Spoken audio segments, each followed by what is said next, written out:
Wenda nggak akan bisa kayak sekarang kalau nggak ada Ruben. Mungkin orang melihatnya aku di rumah, tapi kan bisnis berjalan ya. Itu orang yang pintar bukan? Kita nggak usah kemana-mana. Halo sobat-sobat semuanya, kembali lagi bersama saya Ilham. Dan kali ini saya akan mereaction video-video yang sedang viral dan yang akan viral di Indonesia. Nah, kali ini saya akan mereaction ya video tentang Denny Sumargo ya, yang membongkar kebohongan dari Sarwenda ya teman-teman. Wow, kira-kira apa? Dan kali ini saya akan mampir ke channel Twins Trending dan akan mereaction video yang berjudul Den Sumurka, Sarwenda bohong soal CEO, fakta keluarga Giorgio Antonio akhirnya terbongkar publik. Wow, apakah memang benar ya teman-teman dengan sosok CEO dari Gio itu? Saya penasaran videonya, langsung saja kita ke videonya, gaskeun kuy. Sarwenda nggak akan bisa kayak sekarang kalau nggak ada Ruben. Mungkin orang melihatnya aku di rumah, tapi kan bisnis berjalan ya.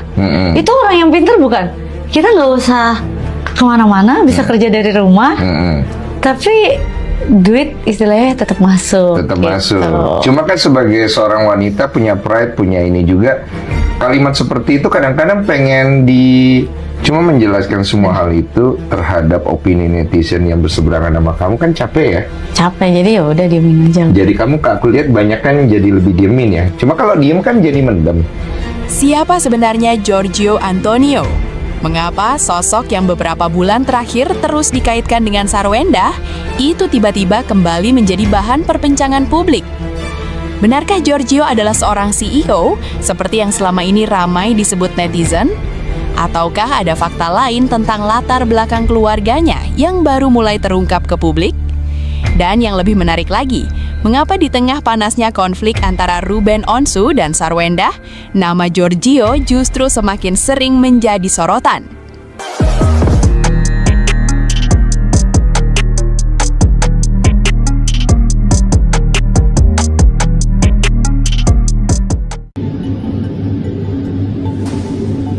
Opa, aku tahu ini saldonya kamu yang isin juga.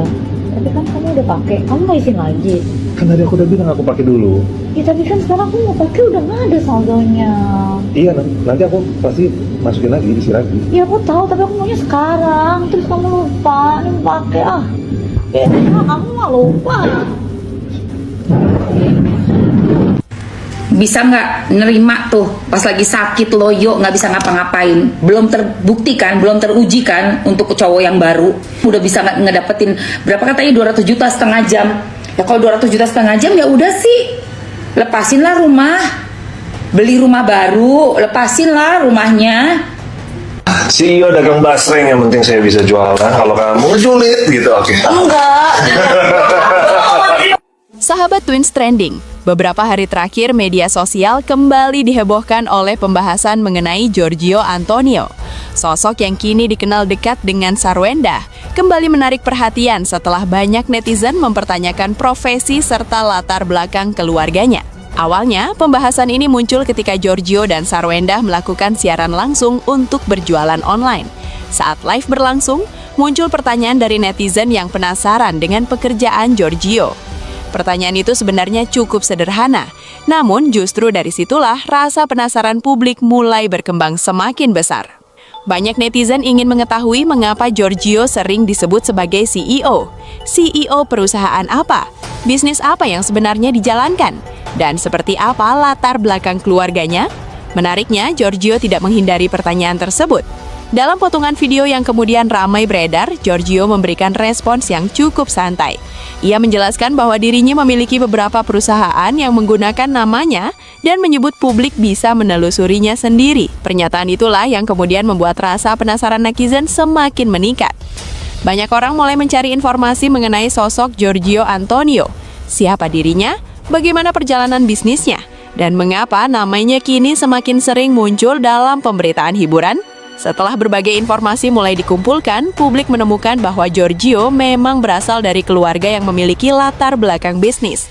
Menurut sejumlah pemberitaan, keluarga Giorgio telah lama berkecimpung di dunia usaha.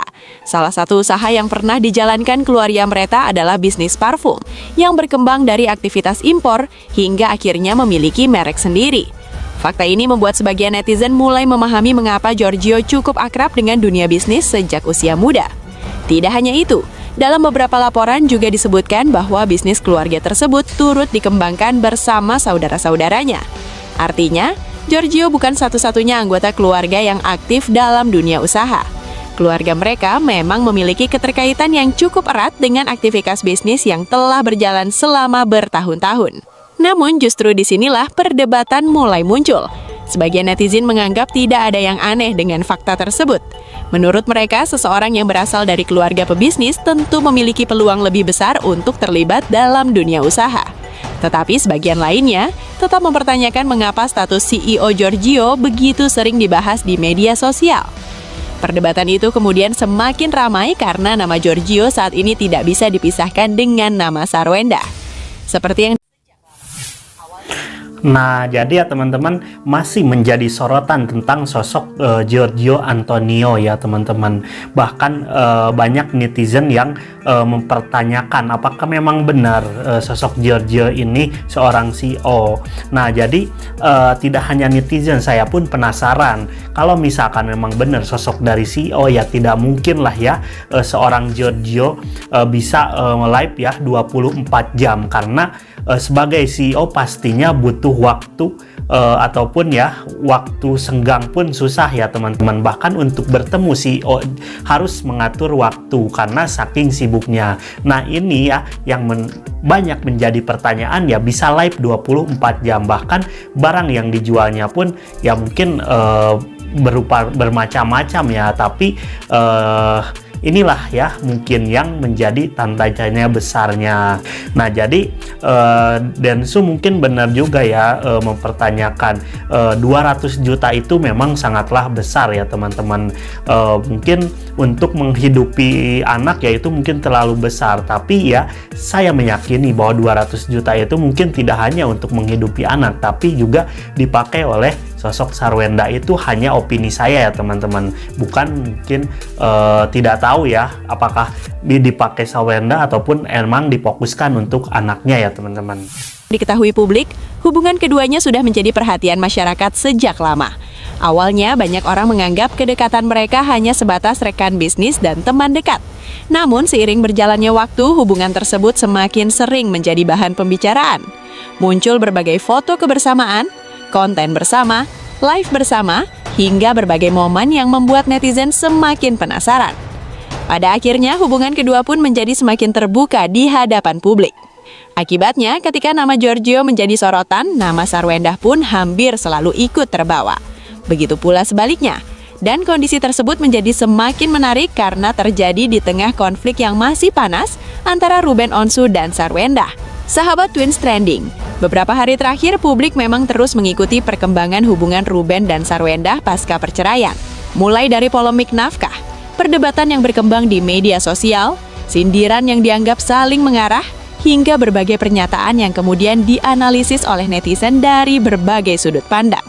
Semua itu membuat perhatian publik terhadap kehidupan pribadi keduanya semakin besar. Karena itulah ketika nama Giorgio muncul dalam berbagai pemberitaan, banyak netizen langsung menghubungkannya dengan konflik yang sedang berlangsung. Padahal belum tentu semua hal yang dibicarakan memiliki hubungan langsung. Namun di era media sosial seperti sekarang, persepsi publik sering berkembang jauh lebih cepat daripada fakta yang tersedia. Setiap unggahan diperhatikan, setiap komentar dianalisis, dan setiap kemunculan Giorgio bersama Sarwenda hampir selalu memancing diskusi baru. Yang menarik, muncul pula pembahasan mengenai bagaimana keluarga Giorgio memandang hubungan tersebut. Dalam salah satu kesempatan, Giorgio pernah mengungkapkan bahwa keluarganya mendukung berbagai keputusan hidup yang diambilnya, termasuk aktivitas yang sedang dijalani saat ini. Pernyataan tersebut kemudian ditafsirkan banyak pihak sebagai sinyal bahwa keluarga Giorgio mengetahui dan mendukung hubungan yang sedang dijalani. Meski demikian, netizen tetap memiliki pandangan yang berbeda-beda. Ada yang mendukung, ada yang mempertanyakan, dan ada pula yang memilih menunggu perkembangan lebih lanjut. Sementara itu, sebagian netizen justru mulai membandingkan sosok Giorgio dengan Ruben Onsu. Perbandingan ini muncul bukan karena adanya konflik langsung antara keduanya, melainkan karena publik terus menghubungkan semua perkembangan yang terjadi ke dalam satu rangkaian cerita besar. Ada yang menilai Giorgio kini semakin sering muncul dalam kehidupan Sarwenda. Ada yang beranggapan bahwa publik sedang menyaksikan babak baru dalam kehidupan pribadi Sarwenda setelah perceraiannya. Namun tentu saja sebagian besar pembahasan tersebut masih berupa opini dan interpretasi netizen. Yang jelas, fakta yang saat ini diketahui publik adalah Giorgio memang memiliki latar belakang keluarga pebisnis dan dirinya juga aktif menjalankan berbagai aktivitas usaha. Fakta itulah yang menjadi jawaban atas banyak pertanyaan yang selama ini beredar di media sosial. Meski demikian, rasa penasaran publik tampaknya belum akan berhenti sampai di situ. Karena semakin banyak informasi yang terungkap, semakin banyak pula pertanyaan baru yang muncul. Apakah Giorgio akan semakin terbuka mengenai bisnis yang dijalankannya? Apakah publik akan mengetahui lebih banyak lagi mengenai perjalanan keluarganya? Dan apakah sorotan terhadap hubungan Giorgio dan Sarwendah akan semakin besar di masa mendatang? Sampai hari ini belum ada yang bisa memberikan jawaban pasti. Namun satu hal yang jelas, nama Giorgio Antonio kini bukan lagi sekedar sosok yang sesekali muncul dalam konten bersama Sarwendah. Ia telah menjadi salah satu figur yang paling banyak diperbincangkan netizen.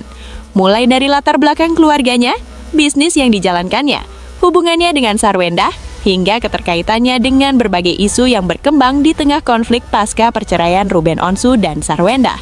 Dan selama perhatian publik masih sebesar sekarang, setiap informasi baru mengenai Giorgio hampir pasti akan kembali menjadi bahan pembicaraan. Bagaimana menurut kalian? Apakah rasa penasaran netizen terhadap Giorgio Antonio sudah terjawab setelah fakta mengenai keluarganya mulai terungkap? Ataukah masih ada banyak hal lain yang belum diketahui publik? Tulis pendapat kalian di kolom komentar. Jangan lupa like, share, dan subscribe Twins Trending agar tidak ketinggalan update terbaru seputar dunia selebriti Indonesia, gosip artis viral, dan berbagai cerita yang sedang. Nah, jadi itu ya teman-teman pembahasan dari Twins Trending ya tentang Densu murka Sarwendah bohong soal CEO ini fakta keluarga Gio ya. Nah, jadi ya teman-teman memang sih ya kita belum tahu fakta yang sebenarnya terkait dengan status CEO dari sosok Gio ya teman-teman. Tapi kemarin saya mendengar ada informasi bahwa perusahaan yang sempat disebut oleh Gio langsung memberikan klarifikasi bahwa Gio bukan CEO di perusahaan tersebut. Nah, jadi inilah yang menjadi polemik besar. Gio mengakunya CEO di perusahaan tersebut, tapi perusahaan tersebut langsung mengklarifikasi bahwa Gio bukan CEO, hanya pekerja biasa. Nah, ya kalau misalkan memang lebih baik jujur ya daripada kita berbohong untuk bisa bersaing ya dengan sosok seseorang ya yang bisa disebut Ruben Onsu ya, yang sudah mungkin malang melintang sebagai artis Indonesia. Siapa sih yang tidak tahu dengan sosok Ruben Onsu? Nah, jadi kalau misalkan memang bukan CEO, jangan mengaku CEO, ataupun punya perusahaan ya sebutkan perusahaan apa ataupun dikelola oleh siapa. Nah, jadi biar publik tahu ataupun tidak bertanya-tanya, bahkan publik tidak menyebutnya dirinya berbohong ya teman-teman. Nah, jadi inilah ya yang membuat mungkin banyak netizen bertanya apakah memang Sarwendah itu memanage ya uang 200 juta dari Ruben Onsu untuk anak-anaknya. Apakah semua untuk anak-anaknya atau memang dipakai juga untuk kehidupan sehari-hari untuk Sarwendah ya teman-teman. Tapi pengakuan dirinya bahwa dirinya pun mampu ya, bahkan setengah jam live dirinya bisa menghasilkan uang 200 juta. Luar biasa ya teman-teman. Kalian percaya dengan setengah jam mendapatkan uang 200 juta? Saya masih mempertanyakan sih ya, belum 100% percaya, karena uang sebesar itu memang sangat sulit untuk dicari di kala saat ini ya teman-teman. Namun mungkin ya berbeda halnya dengan Sarwendah ya teman-teman dalam live-nya. Tapi katanya sih ya sekarang ya Sarwendah itu memang lagi anjlok ya katanya. Banyak yang menyuarakan di boykot ya, yang lebih mencengangkannya lagi brand-brandnya menyetop sementara untuk bekerja sama dengan Sarwendah. Wow, saya belum tahu fakta sebenarnya. Pokoknya terima kasih buat teman-teman yang sudah menonton video ini ya. Mungkin dicukupkan sekian video kali ini. Mohon maaf bila ada kata-kata yang kurang berkenan. Ilham pamit. Wassalamualaikum warahmatullahi wabarakatuh.